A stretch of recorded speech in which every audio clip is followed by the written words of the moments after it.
I'm so honored to be here with Tony, Keith, and Safia. Their books are absolutely amazing. How the boogeyman became a poet was absolutely phenomenal. I read this book and it was life-changing for me. Sorry, wasn't ready for the affirmations this soon. Like, give us a minute. So it literally took me in a point in my life where I had a family member who lived this experience, and even up until the time that he passed away, he was never able to be free of that stigma. So this book meant so much to me. Thank you for writing it. It's awesome. Thank you, sister. Thank you. And Sophia with the bright red fruit, again, it touched me on so many levels.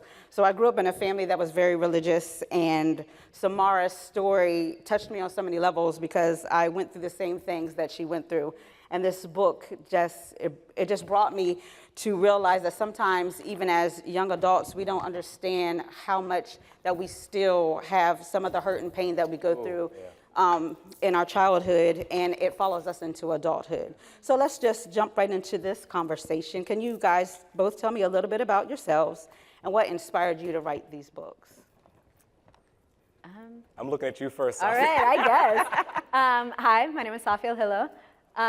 What inspired me to write this book, originally, it ended up being a very, very, very loose retelling, but I got it in my mind a couple years ago that I wanted to retell the Greek myth of Hades and Persephone, but with a young Sudanese American girl at the center of it.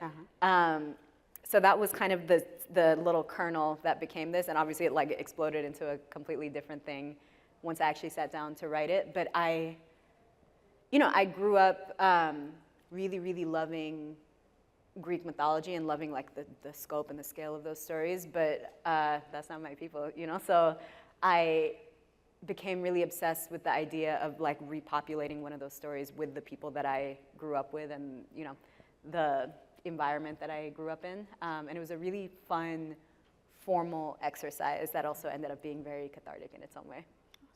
Tony? Mine is not, I think it's a little bit more simple.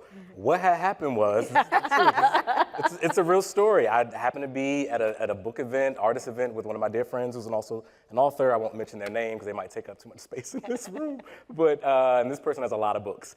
And we were talking about our lives, my life as a poet and his life as an author, and this idea of page versus stage. And there was a group of young people in schools. Anyway, well, one time my friend was doing a book signing. And it was a long line because this person has a lot of books. And I had no books. And this was February 2020. And in this line of people to go sign one of my friend's books came this little boy, little brown-skinned boy, and I'm assuming his mother, his aunt, some woman was with him. And he came right to me and he was like, hey, Mr. Tony, where's your book? Or something like that. And I remember thinking to myself, I don't have a book. What book? What book? I'm a poet. I think I said something I publish on the stage, some silly response. And I go back to my hotel room that night because I had just finished writing my dissertation, my PhD. And I was like, maybe I'll write a young adult version of my dissertation or something like that. But what wound up happening was, it was clear to me that this little boy pulled a book out of me. There was sort of this, what is your story, Tony, about how you became to be a black gay poet and open, that story is kind of what wound up coming from that moment. The little boy pulled it right out of me. Yeah. Awesome. I know, right? I called him Daquan. I don't know his real name, but in my head his name is Daquan. Yeah. Shout out to Daquan.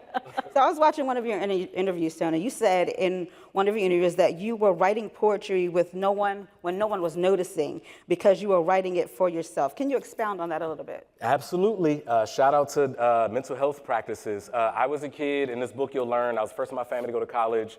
I was also dealing with the fact that I'm pretty sure I was gay, although I was still figuring that stuff out as a kid.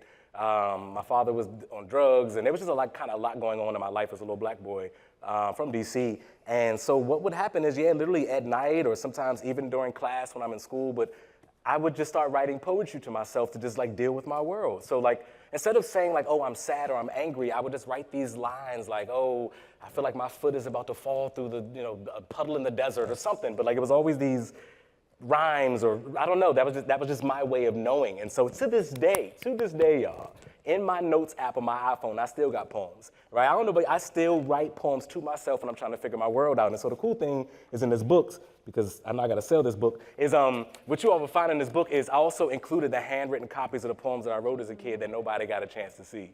And so shout out to the little poet Tony, but yeah. Awesome, awesome, I love that. Safia, in one of your interviews, you said it was the pleasure of poetry for you is just the noises that the language makes. Can you expound on that a little bit? Yeah, so my introduction to poetry was through spoken word and through slam. So for as long as I have been writing poetry, I've had a relationship to hearing my poems spoken out loud and a relationship to experiencing poems primarily in my body. So much so that when I'm editing a poem or just any piece of writing now, I still have to read it out loud to myself because my ear can still catch stuff that my eye will be like, this is fine.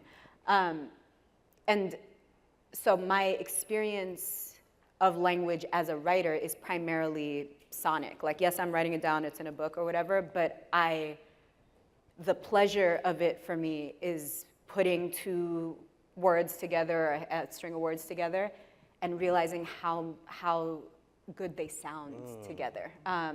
Because I don't know that any words like look good together on the page. It's fine, it's all text. But there is like just certain combinations of sounds, of words, of syllables just are really pleasurable sonically for me. And that pleasure is what I'm in pursuit of whenever I'm like stringing words together on the page. And I will more often than not prioritize that kind of sonic pleasure over like making sense, you know? So even if sometimes like the sentence is a little, the information is not quite there, but it sounds good to me, and I will prioritize that. Yeah.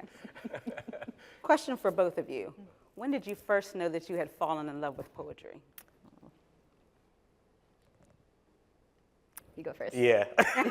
You got me last time. Oh yeah, I'm cheesing really hard because that is such a very honest statement. Like there's a general, like I'm literally in love with poetry. But for me, I share in this book how the first poem that I recall writing, I was in 3rd grade. I went to Magani Elementary School here in Southeast. I mean, it was in DC anyway.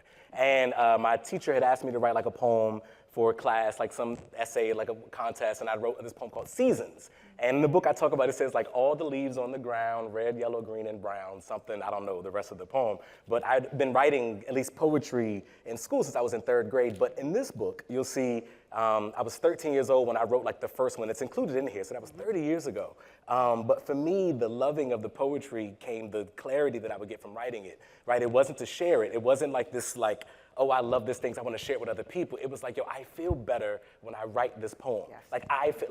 The thing that I'm wrestling with, the sadness, the anger, the confusion, the rage, I feel better. So for me, it was that. But to your point, it wasn't until, shout out to Love Jones, Yes. It came out in 96 Yes. or whatever it was, Lorenz Tate and Nia Long, and shout out to Slam, Saul Williams, but and Russell Simmons, HBO Def Poetry Slam. Like once I started to see slam poetry and poetry, the performance of it all, that's when, so that early 2000s is when I just lost it. I was like, oh, this is the jam. I need to be in this space, yeah.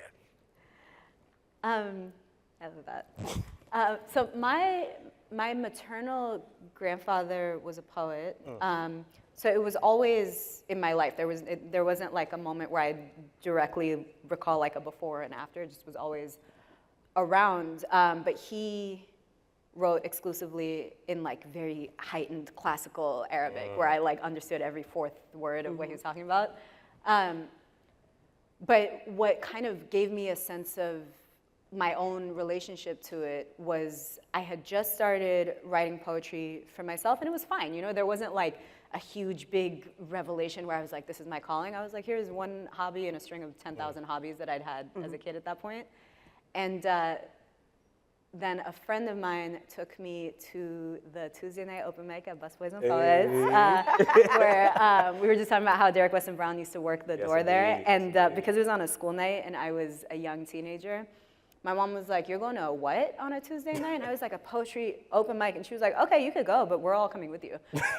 So my entire family, which was, at that point, there was always relatives coming in and out the house. So there would be like 10, 15 of us pulling up late to the open mic, trying to get in. And Derek would be like, you have to come earlier. You're going to bring this many people. And once I started going to those open mics and seeing the community that formed around poetry there. I just really, that is the thing that made me want to be a poet. I was not particularly good at writing poetry for a while, but I wanted to keep being invited back into those spaces and to belong to those people.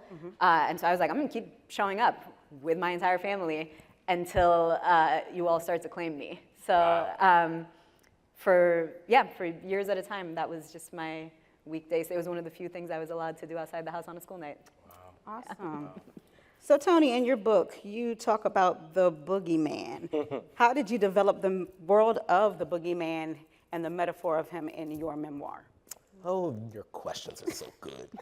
So the title is How the Boogeyman Became a Poet. The truth is, y'all, I wrote a poem back in 2010 or 2011. A friend of mine called me, was having a bad day, and just needed like a pep talk. And I'm trying to cheer him up on the phone, like, nah, man, like, you're a good dude, like, everything will work out for you, all this positive energy. And I hang up the phone, and just like I did as a kid, as I still do, whenever I have a lot of emotion, I write. And I still do this. And so I wrote this poem that wound up being the epilogue in the back of this book, by the way. And the last line of that poem, it says, and so the boogeyman became a poet. And I don't know about you, but like, again, everything I write is for myself first. And so when I wrote that poem, that last line stayed in that poem, and I kept it there. I don't know why, and I will perform that poem in different places, but I kept it there. So it wasn't until I started writing this book when I realized, like, oh, there's this line at the end of this poem that says, and so the boogeyman became a poet. And so the question became, how did the boogeyman become a poet? And I'm an academic, y'all. I have a PhD, it's the truth, and so I love research questions. And so I wound up writing this book as if it were an essay, and it was like, yo, how did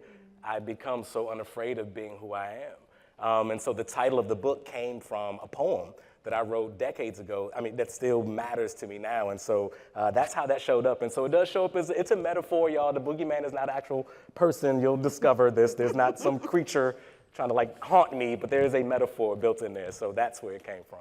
It came from a poem. Awesome. So we know that words have power. They have power to change narratives. They have power to cause people to hate, to love, to bring about passion. So when you were writing these, the memoir and your novel, how did these words influence how you wanted your reader to understand what you were writing in your books?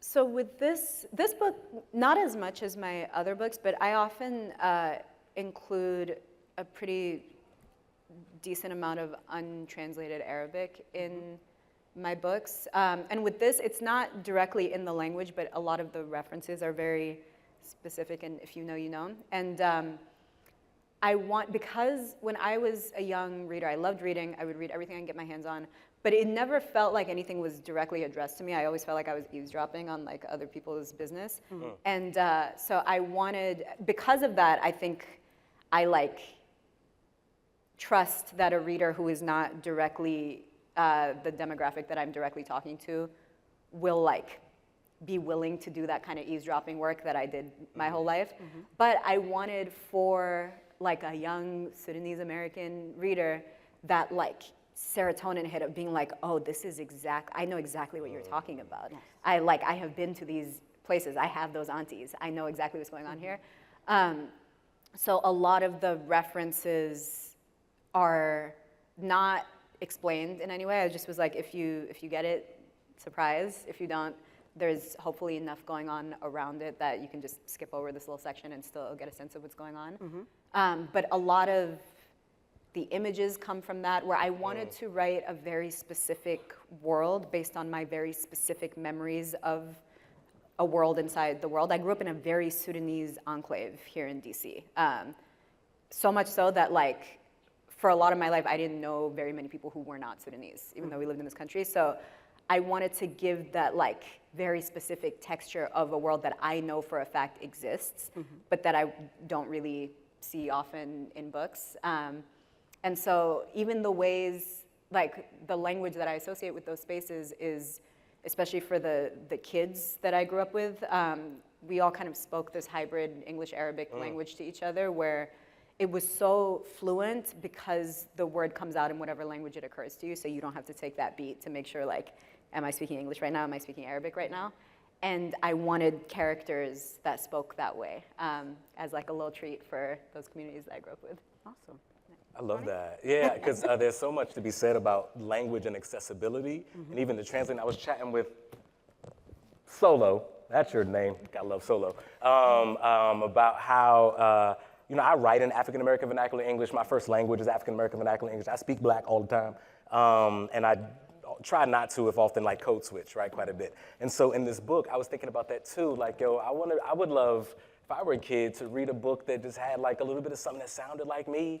So every this might be, not every this, but like some this became this, and some that became dad, and mouth became mouth. And it's sort of like, that's just how I speak. This is natural. This is a part of my linguistic reality, which is also probably how my book wound up being written in verse, right? It was something about accessibility, especially for younger readers. I just turned 43 not too long ago. I know I look great. And thank you very much. But I didn't start reading until I was in my mid-30s. That's the truth. Like, I picked up another one of the same friend who has a lot of books, wrote this really, really great book called When I Was the Greatest. And I remember reading that thing like, oh, this sounds like something that I could write.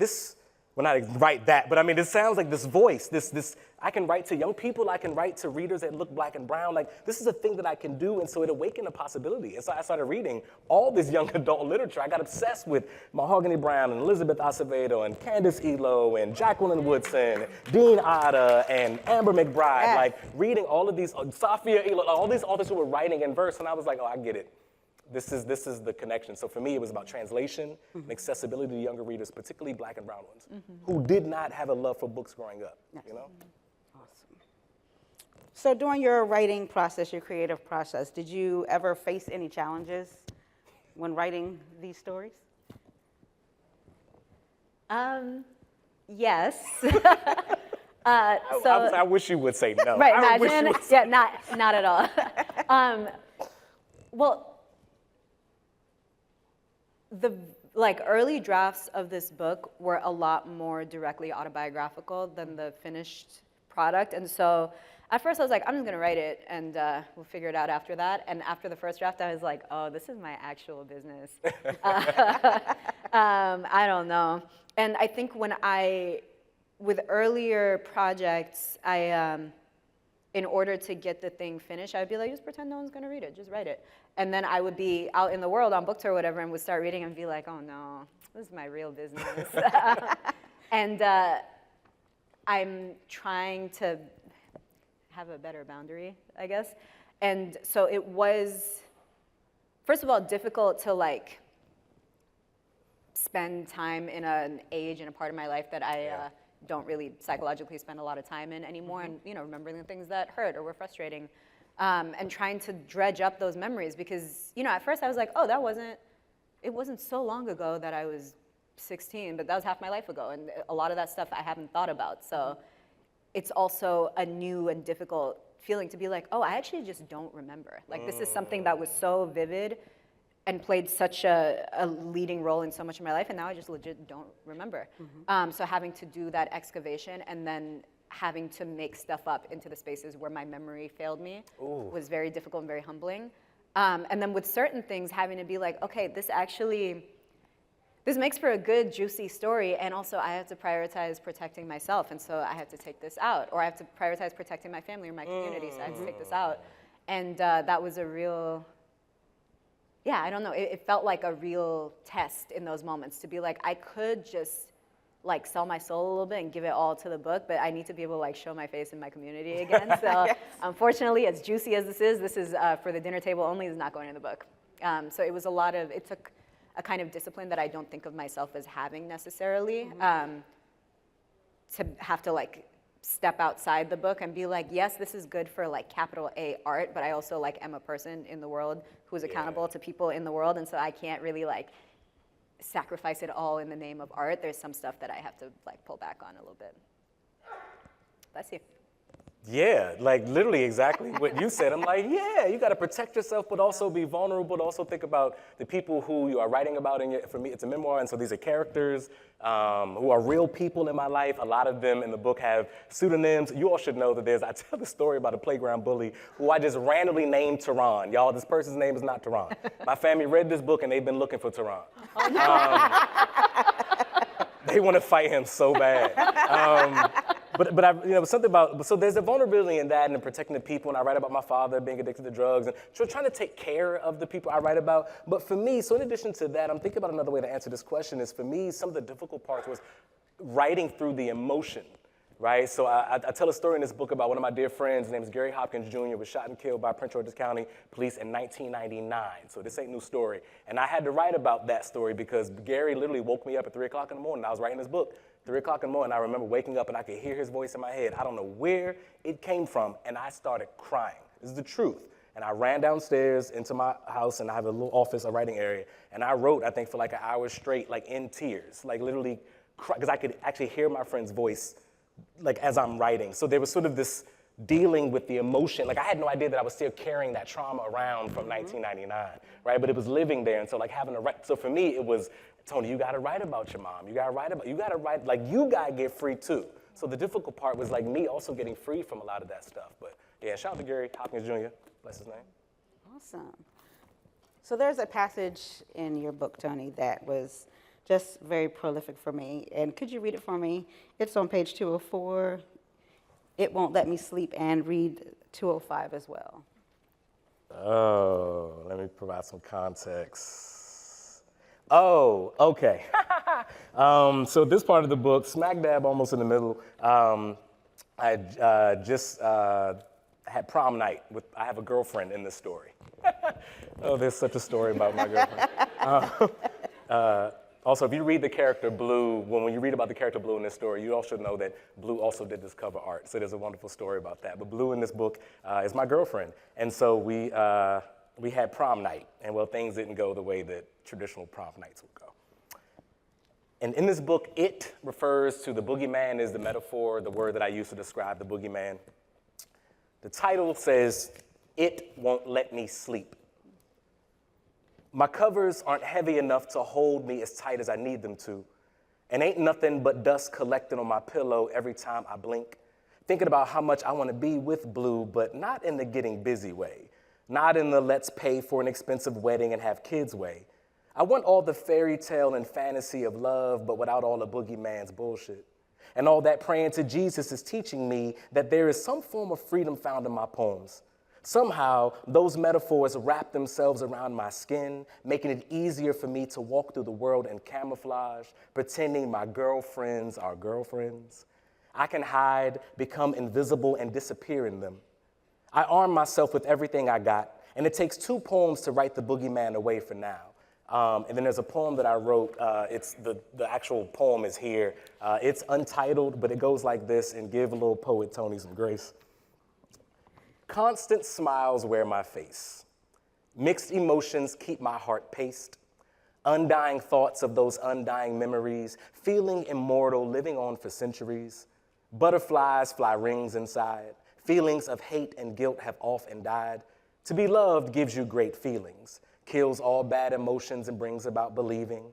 To be loved is to answer questions not yet asked, feeling the future and remembering the past, not forgetting that beautiful face, passing through my head at an untimely pace, needing the attention and greedy for affection. To be loved is a feeling far expressed. To be loved would be to hate less.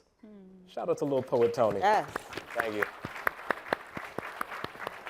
So, Tony, as you were reading that, what emotions did you feel? All the things. So, so I'm gonna do 2 things at once because I would not be. So I got a 2-book deal with HarperCollins, and y'all should know something. Yes. Thank you. The poems that are in Boogeyman here's where they came from, and this is why I want you to have this reaction. So what had happened was, there's always a story with me, y'all. February 2019, this is before I knew I was gonna write a book, I was laid off from my full-time nonprofit job doing youth development work in DC, and I was just about finishing my dissertation, so I was enrolled in a PhD program, and my husband was also laid off. It was a tough time. And the only way that I knew how to survive was on the poems and the writing and the performing and the gigging, and I was also enrolled in therapy. Shout out to therapy. Yes. My therapist, shout out to Walston, I was in Talkspace, so you can type to your therapist, and I'm going through all kind of stuff, and I'm typing and I'm texting, I'm cussing him out like he's the problem.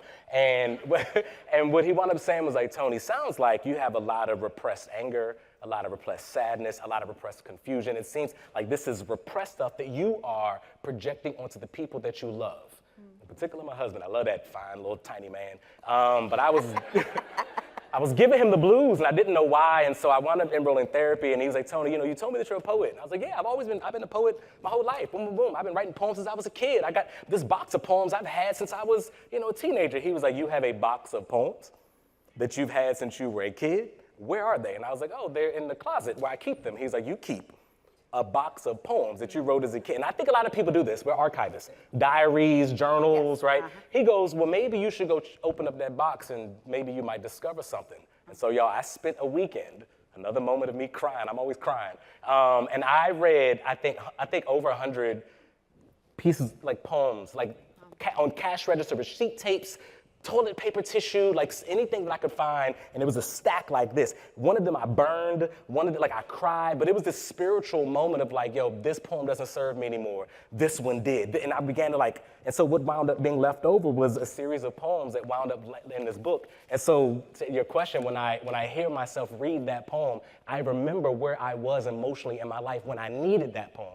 And so the same thing is true for the second book, Knucklehead. Every poem in here is to black men and boys and the gay ones especially, and the people who love us. So if you love me, you love this book too. But in here are also poems that I continue to write to myself about just dealing with my world, because that's the only way to know how to cope, And so to hear that, I was like, oh man, I remember being in that space, thinking about that and what that poem does, And so that's the long answer.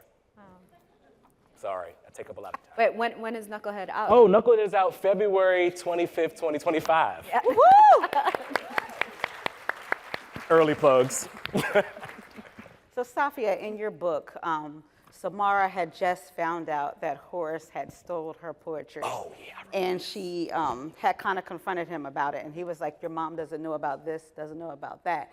And at that moment, she was afraid to use her support systems, which we know a lot of young adults are afraid to use their support systems, of course, when family doesn't support them in the things that they're trying to put forth. So there is a passage here when Samara gets the courage to actually approach her mother and tell her, and her mother actually sees the damage that she did by making Samara fear her. Can you read that passage for me? Yes. I don't know, it had a bookmark. Okay. Bright red fruit is so good. Y'all got it. Thank you.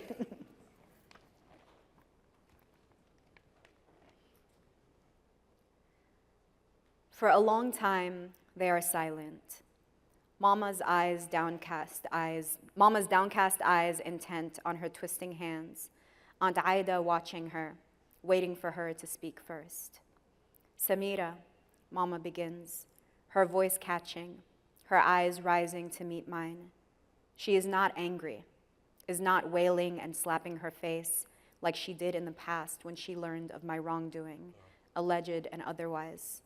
Her voice is very quiet, her eyes completely dry, and still I can see she is in pain, enormous pain, her voice cracked and dry as ruined earth. Samira, I'm so sorry I made you feel like you couldn't come to me.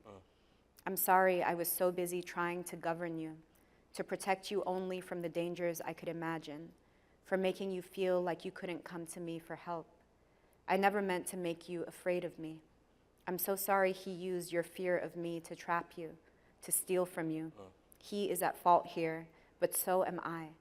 I want to make you a promise, need to make you a promise, that you can always come to me. I don't care what it is. I promise. Anytime you need me, you can come to me for anything, and that I am always on your side, whatever happens. The last thing I wanted was to be someone you needed to hide from, someone you no longer knew how to need. And I need you too, Samira. We are in this together, equal footing, no more secrets born of fear. You will have me forever, whatever you need. I will always come get you. I will always choose you first. She and Aunt Aida rise from the stairs in one fluid motion, like a single animal, and surround me with their embrace.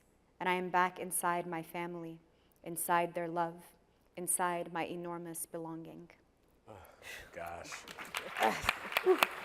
That passage was so deep to me because a lot of times as parents, we don't listen to our children. We don't support them, because we're so stuck in traditionalism and thinking what society says, culturalism, that we forget that our children are human beings too.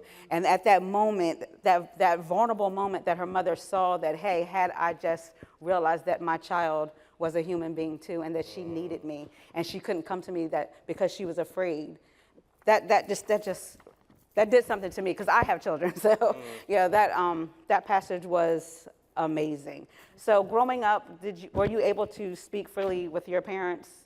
No. I remember, and this wasn't just me, all of my friends, there was nothing in the world I was more afraid of than my mother. Not like men on the metro, strangers on the internet. None of those were as terrifying to me as my mother.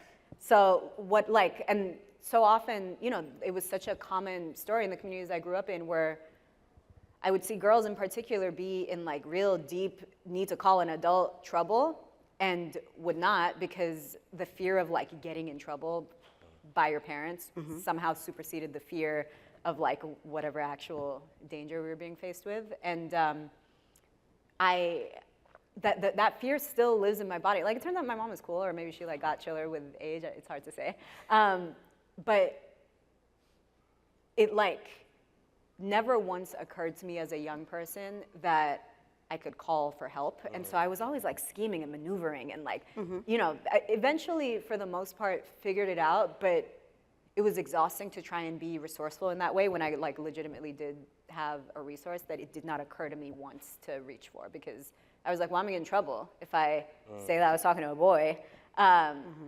So I would just, figure out for myself, maybe sometimes ask my friends, but there was always a part of me that so badly craved just being able to like be a little kid and go curl up in my mom's lap and be like, please help me. And, but it seemed incredibly inaccessible. And so I was telling Sahar earlier, I was writing auntie fan fiction in this book a little bit, being like, what if the mom knew and helped? What about you, Tony? I don't even remember what the question was. What was it? Were you able to speak? Speak freely. Yeah. Okay. I knew there was something about freedom. So the answer is yes. I'm really fortunate. I grew up in a family where I've always been loved. I've always been celebrated. People have always been excited for me. My mom is amazing. My dad, even though he was dealing with some mess, still does sometimes, was amazing. So I definitely grew up in a family where I was always free to sort of very much be who I was, except with conditions, right? And so because of religion and my father, I didn't grow up in the house with my father, but very much the idea of like black church and rules around religion definitely like guarded how I felt about my sexuality. So I was afraid of not necessarily getting in trouble, but I was afraid of going to hell. That's the truth. I was afraid that if I died something bad, I was gonna burn. I don't want to burn, especially for something that's not. Anyway, it's in the book, but there's that. Also, in my physical safety. So I was always a short, scrawny kind of little kid, and because of that, people would bully me, and so I got into a lot of fights. And to be clear, I won a lot of them joints. To be clear, it wasn't like I was out there just like no, taking it, But like I had to learn how to fight back. But I was always concerned about my physical safety and my spiritual safety. It was never like could I say what I want to say. It was because my family was okay with that. The only thing that I would say, if anything, there was a bit of a fear is, because in this book I write about how I didn't tell any of my family members that I thought that I was gay or I was having these feelings or ideas. But I do write about how in this book I had an uncle who died from complications of AIDS in the mid or I think late 90s. And it later kind of came out that my uncle had all kind of things going on that nobody never talked about. And I think so much about like how, gosh, if only I knew there was somebody close by that I could have talked to that probably, it might not have been so scary to have that conversation. And then now it's funny because my family's like, you should have told us. We would have said something. I'm like, y'all ain't say nothing when he was alive, so what you expect me to do? And so, yeah, for me it was physical safety and spiritual safety. Yeah. That's awesome. So what advice would you give young aspiring writers who are writing about their experience or they're just writing fiction in general? How would they go about the process?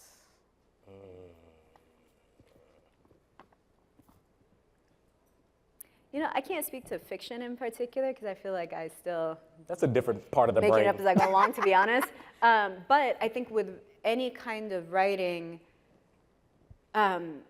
so much of what I was taught as a writer was through the writers that I loved. And so I, like, very early on learned that my taste in other people's poetry, other people's writing contained a lot of information for me about what my own aspirations were as a writer. And so it was like, I feel like my whole process, journey, whatever, as a writer is being like, what do I like in other people's writing? What are they doing? How can I learn to do that as well? And then just kind of collaging that together. And so I always think that if I can't remember the last time I consumed another piece of writing by someone else, then I probably shouldn't be writing anything of my own. If I can't remember last time I heard a poem, I'm probably not gonna go write a poem. I should probably go read a poem first. And so I don't know, I just feel like as a rule for anyone, we should always be taking in more than we put out. Yes. So I guess that would be my advice. Okay, Tony? That's just so. Stop taking my answers and Right. stuff. This is We're- so weird. we're synced up. We are, because I was a bit like consumption and production. Yeah. I always talk about this idea of house plants. You got to water them, and the water comes out anyway. So I'll change my answer, and I guess I'm thinking about how it's okay, young people, to trust your own way of knowing. By that I mean whatever voice, and I mean this in a healthy kind of sense, and I'm going to be careful about how I say that. But the voice that you hear in your head that's yours, that can look like that on the page too, right? It is okay if it comes out in poetic rhyme, it's okay. I did not know that I was writing in verse until my literary agent told me, right? My point is you probably already have a thing that you're naturally doing. Schools may not recognize it, but you might already be naturally writing in a way that's useful and comfortable and cool and free. Continue doing that and consume other people who are. Absolutely. That feeds the thing that I think will help produce, but trust your own way of knowing. Don't worry about having to erase all the time. Write in your voice. Your voice is literally the strongest thing that's going to wind up on that page. That's what readers need, right? And how do you guys stay motivated to keep writing? I don't know. I think usually by the end of the process of a book, it's been so long since the whole thing started that I'm that's it, that's the end, I'm defeated, never again. And then a few months later, I'm you guys, should I write a book? And then I'm back on the ride. Yeah. Me, it's probably both and. There's an internal thing. Because again, I'm always going to be writing poetry I'm always going to be writing poetry, right? That's always going to happen. But lately, I find myself thinking about, and I have been writing. I'm going to keep it to myself for a little while until I figure out what I'm going to do with it. But people ask me questions now that Boogeyman, they've read, well, Tony, what happened with such and such? Or, well, what happened? What's the next? And I'm and so there's sort of this interesting, well, maybe I might want to write something more. I don't know. So there's sort of this, there's an internal, I got to write, but then there's this external sort of will you please write something for us? Kind of thing. And so for that, so there's that. And there's also, I'm always reading. I am a constant consumer of books. I've become obsessed with books now. And in particular, books written by Tomi Adeyemi, those big, thick, fat, stupid. Because what happens? Yes, I can spend a Saturday just engulfed in them, and I think that there's a couple things that are happening. Is I'm consuming the craft because I'm learning as someone who's not been a trained writer. I do not have an MFA. My PhD is in education, right? Learning how to write dialogue, how to keep a reader engaged after the 20, how to write a series of books. And so I find myself consuming for the sake of the craft and for the story, both and. So, yeah. Okay, so that leads me to my next question. How do you engage with your readers and community? Oh, well, how do I engage with readers? Okay, so two ways, probably more than two ways. One way is I would say I would engage with the readers in the actual writing. I hope, seriously, if you all decide to read How the Boogeyman Became a Poet, or listen to it, don't sleep. I self-recorded my audiobook. So if you are someone, who wants to consume the book in that regard, and it won an audiophile award, so an earphones award, so hey, I got and so I would say, so I engage readers through the writing. So I write because I want you to laugh and to even be brought to the point of maybe tears and then cradled, but I engage you in the writing. And there are all kinds of little nuggets. I think the word in literature is published, they call it Easter eggs. There's all kind of little things that I planted in the books for people who might get it. So there's hip hop references, there's references to certain movie lines, there's hidden metaphors. There are things that connect and How the Boogeyman Became a Poet that connect a knucklehead. And so for me, I engage the readers in the actual writing. But outside of that, find me on social media. Child, I'm always out there doing something. How do I engage with my community or with readers? I do a lot of in-person events. I feel like my friends joke that I've been on a book tour since 2016, whether or not there's a book. So I more often than not, I'm around. Yeah. You know what I mean? And then with my community in particular, so I was talking about how I grew up in like a very insular Sudanese diasporic community here in DC, and then I moved to New York where there's a lot of Sudanese people as well. And I moved to Oakland where there's a lot of Sudanese people in the Bay. And I got to LA and I was like, where is everyone? And in the couple years that I've been there, I have a handful of Sudanese friends, but more often than not, they tend to be transplants. But in these days, because I assume you all know at this point, but there's been a war in Sudan since April of last year, and it has been really bad and devastating. And a lot of us in LA have been trying to figure out how to mobilize community there for fundraising, but also how to spread information and stuff, because one thing the news will do a lot about the war in Sudan is call it the forgotten war, which is obviously really cool and feels great. So in trying to gather the community there and find a venue to throw an event, we've been trying to be really intentional about engaging with the actual Sudanese community that has been there, instead of being like, here we are, a bunch of transplants trying to like stake our claim here. And so last weekend, I went to Torrance, which is a suburb of LA, with a group of my friends, and just went to like a Sudanese diaspora community event where there were a bunch of like elders and children and uncles grilling, and you know, they told us to show up at 1 and the food wasn't served till 5, like type thing. And so that was a really helpful reminder that those are like my home spaces, and a reminder to like not just be a person that talks about those spaces to other people, but to like continue to actually go spend time in those spaces. And it's great, you know, all the aunties thought I was a teenager. They kept asking me whose daughter I was. I was like, oh, that actually, thank you so much. So I guess this is a long way of saying that my preferred way to engage is to show up. I'm very bad at answering emails. I'm a horrible texter. I don't like talking on the phone, but one thing I will do is pull up. Yeah. So that is my preferred way of engaging, is just in person. All right, last question I have for you. What are you working on now? And can y'all give us a little sneak peek? What am I working on now? Tony, you want to go first? Oh, I would love to go first. So I got a second book coming in February. It's called Knucklehead, and I don't know where y'all are from, but I'm from DC, and so, well, not just in DC where people say this, but where I'm from, you call little black boys little knuckleheads. It's not a bad thing. It's like little knuckleheads. So I read this poetry collection called Knuckleheads, and it's written over a series of letters. And so I'll maybe read just like maybe the first part of like one of the letters to them. Is that all right? Y'all want to hear? Please.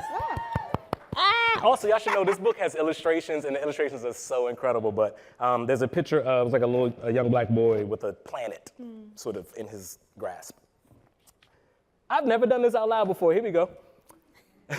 Dear Knucklehead, have you ever had a planet lodged in your belly that could barely fit because there is not enough free space for it to expand into a land with enough soil, seeds, water, sunlight, wind, or sand to plant and produce vegetation for people as fresh as you, as cool as you, as laid back as you can be, while the world is spinning around counterclockwise, trying to birth itself into a language that breaks out of your body, but you don't even blink, do you? And you don't burp either, because you know how blazing and catastrophic your breeze can be, especially when something in the wind is signaling that a storm is finna pull up and twist your atmosphere around into too many pieces, and you know that this will cause your roots to disconnect at the exact point where they are tangled together the tightest, and you know that your smoke and your haze and your hail is astronomically powerful whenever your calmed collectiveness is shoved to the point of its mightiest. That's when your beautiful disaster will spread across the atmosphere, and your spirit will be unable to contain how wholesome you are, how complete, pulled together, and upright you appear to a world afraid to recognize that the size of your body and the width, depth, girth, length, and strength of your tongue ain't something God meant to threaten anyone. And so it is their fears, and their eyes, and their ears, and their phobias, and their biases, and their slick slurs, and their sneaky sneers that have become words that you and I are constantly translating into a poetic love speech that only us know how to fluidly speak. And it doesn't make any sense, Knucklehead. Why our celestial stature and our divine light causes onlookers, bystanders, blabbermouths, naysayers, law enforcement officers, laypersons, and lawmakers to be afraid of what we might say or what we might do once we recognize that their problems with how we came out with the world in us and how we want to show up as our full selves within it ain't got nothing to do with us, me, we, you, and it doesn't help that no one is explaining all what's going on to us in a script that we can decode, interpret, and fully comprehend. So we don't all call ourselves ambitious, inspirational, or courageous, although we know we're not blasphemous, ignorant, or dangerous. If anything, knucklehead. Whatever force from whatever source that created the planet that can't fit inside of you is the same blast that brought about the one rotating inside of me too. So yeah. I know what it's like to bite your tongue and taste salt when letters armed as weapons are spoken to destroy you. I know that what you really want to say, your arsenal, your defense mechanism ain't as sweet or as soft or as delicate as you are, for real, for real. I know you be holding back too. Yeah. Woo. Thank you. Thank you. I've never done that before, oh my God. Okay. Safi, what you got? So it's been a long time since I felt like I was writing something that wasn't for a book specifically, and so I've really been luxuriating in the feeling of just writing just little loosies, little poems that aren't for anything. Loosies. You know what I mean? And like maybe emailing them to my friends, you know, but that's like the extent of their life right now, which just feels really nice and like a really nice return to just the pleasure of making something. And like holding off before I decide what it's for. And then I haven't been writing a whole lot of poetry in the past year and some change because it's also very hard it's been hard for me to like figure out exactly what my role as a poet is in this exact moment where, because my like area of expertise as a poet is my autobiographical I don't know that I find it particularly useful right now to be like, let me write and talk and publish extensively about my personal feelings. Like it's, you know, that, and I'm more interested in doing work that feels useful and tangible right now. And so I weirdly have been writing a lot of prose, which is not something I like or am good at. Hate full sentences. But you know, if I think of the poem as a vehicle for sensation and sound and beauty and magic and mystery, I think of prose as being a vehicle for information, which is something historically I don't have a very robust relationship to like facts. But you know, there is this ongoing war in Sudan that has been like incredibly devastating to like my people and my communities, and it's been really disorienting to feel like the world has ended and then go outside and like, you know, revolving doors keep revolving and trains keep running on time. And so I've been trying to take up space as much as I can with these facts and with these statistics and with these like eye-watering numbers to be like, okay, if I can try to translate an existing readership's attention, interest, whatever, in my like particular Sudanese American poems, how can I try to alchemize that into like interest and care in Sudanese people in general, in the war in Sudan in particular, and how can that care be translated into action? And so I don't know exactly, but it's an ongoing experiment right now, which I feel like I sleep better at night knowing that I tried that instead of being like, here's a poem about how I feel sad about the war that I am personally, physically safe from right now. You know what I mean? Like, so I've been writing like primarily on Substack these days, which feels kind of like a nice middle place between like first draft writing, but also publishing so that the information can be useful in some way. So I'm mostly doing that, but it's a very different kind of writing where I'm so used to like, yeah, like luxuriating in a poem, you know what I mean? Being like, wow, these words sound good together. And with this, it's so rarely, wow, these words sound good together. And it's mostly just like, these numbers are mathematically correct. So it's, you know, it's a very different muscle. Yeah, for sure. Yeah. I'm an academic, and so I know I do academic writing, so Yeah. peer-reviewed, Wow, that's such its own journal, thing. 13-letter word things, like it's a different flex. Yeah. All right, so this next section, we have a couple of minutes for the audience to ask our author. Shout out to you, by the way. Yeah. You did such a great job, Auntie. You'll find the microphones in the What middle y'all of wanna if you know? would like to What you ask wanna know? questions. What y'all want to know? You want to go first? Okay. Hi. It's really loud. My question is for Safia. You had mentioned earlier that your maternal grandfather wrote in a sort of high classical Arabic. And I had always grown up thinking that Arabic was reserved for this as this like holy language, only really to be used to, be like show deference for God or anything else. And I was wondering how, from you specifically, like, I read a lot about like translation, and you do include like Arabic words in your writing, and I wonder like, I've been wondering how you kind of made Arabic your own in this part of your life where you are actively publishing and you're thinking about your audience as much as you're thinking about your immediate community. So yeah, like how have you kind of like taken Arabic in the midst of English, and how do you love both? You know what I mean? Like, how do you like? Because you guys are all writers, like, and writing in America is such a weird experience because you love the English language. I mean, I do. You know what I mean? Like, I love the English language. Do I love the British Empire? No. So I was kind of wondering like how you've kind of grown into that as you continue to write. Yeah, so the Arabic that I grew up speaking is like a very Sudanese colloquial Arabic, which makes it so that I can like communicate comfortably with Sudanese people, and that's about it, to be honest, So all of the like formalized kind of Arabics that people are taught in school, my formal Arabic language education stopped in the 3rd grade, and so that's like eternally frozen at that age.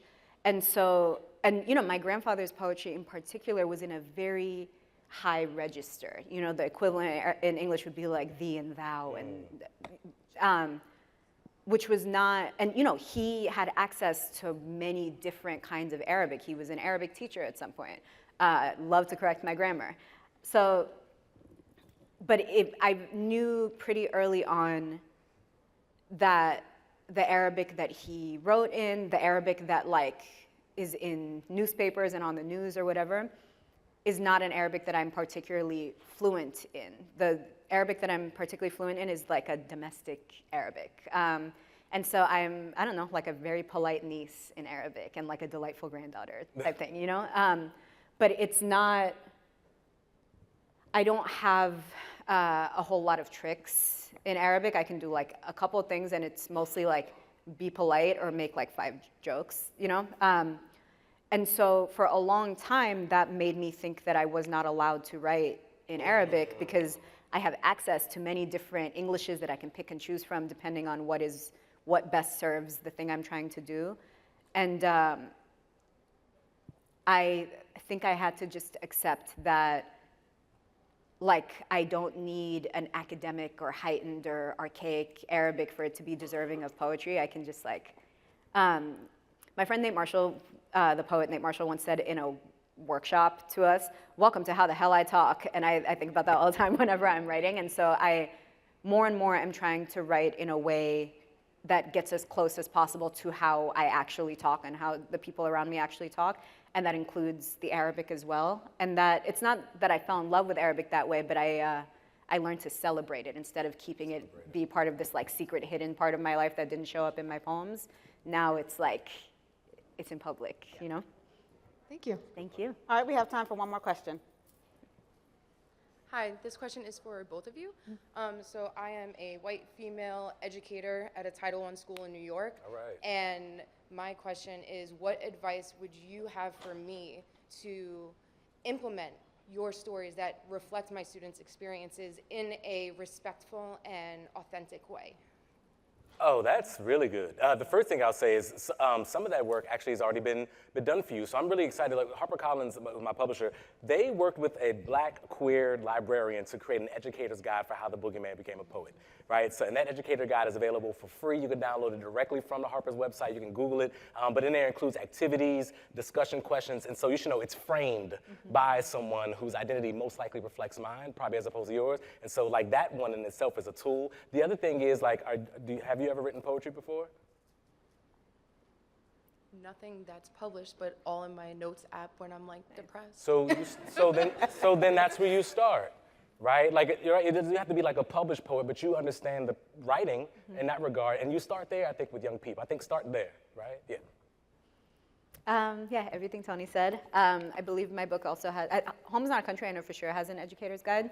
I'm not sure if Bright Red Fruit does, but I'm sure the internet knows. And I find those to be really helpful. But also, I think I, as an educator and as a student, always found questions to be the most useful and fertile part of the classroom experience. So I don't know that I was ever very receptive to being told something about something by my teachers, but if it was framed as a question and we were all going to arrive at the answer together, that felt a lot more generative and interesting and participatory. And so I think framing it around the students' curiosities, around their own experiences, rather than being like, here's the deal about Sudanese people, whatever, I think can make it a lot more interactive and helpful, and also I think make them feel a lot more agency around the text instead of being like, here is an external thing for you to understand and have a right or wrong answer to, instead of being like, well, whatever you think is perhaps the right answer. You're Thank you. welcome. You're welcome. Thank you so much. Thank you.